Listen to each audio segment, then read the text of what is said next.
Welcome to the Secret Sauce of Outsourcing podcast that's dedicated to making you better at working with OFS, Online Filipino Specialists. This is episode 281. What happens when you hire your second OFS?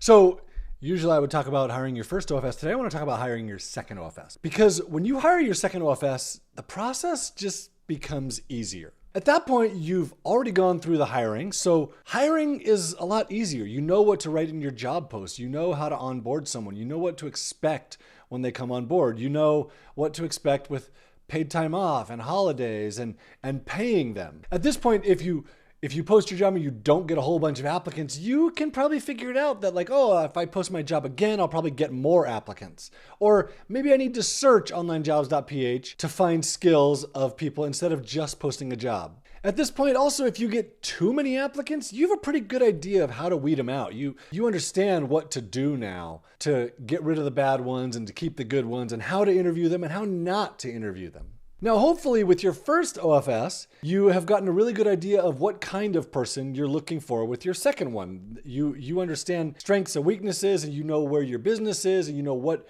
that first person has done for your business, and you're really ready to bring on a second person to add to what's going on. All of this is why people who successfully hire one OFS almost always end up hiring a second one and probably a third and growing their team and building their business. I see this every day. People who have hired one person, they're coming back for a second, or they now have 3 or 4 or 5 and they're coming back for another. They email me and they let me know, thank you so much for what happened to me 4 years ago or 6 months ago or 12 years ago when I hired my first OFS. Now I have this team and this many people and this is what they've done for me. People who successfully hire one person almost always end up hiring a second one because it's good for business. But all of this is only possible if you hire your first. And hiring your first takes a leap. So here's what I want you to do. If you haven't hired your first OFS, number one, go read ofsguide.com. ofsguide.com. It's like a 4-minute read and it will answer all of your questions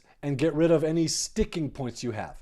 Then after that, go use onevaoa.com, which is me walking you through finding an amazing person that's going to work for you. Someone who's going to show up, someone who's going to be talented, someone who's going to be honest with you and loyal, someone who's going to have the skills that you need to grow your business. I'm going to walk you through finding that person at onevaoa.com. And better than all that, I'm going to make the first person and the second and third and everyone you hire after that much, much of a faster recruiting process than what you're going to do on your own probably the first time.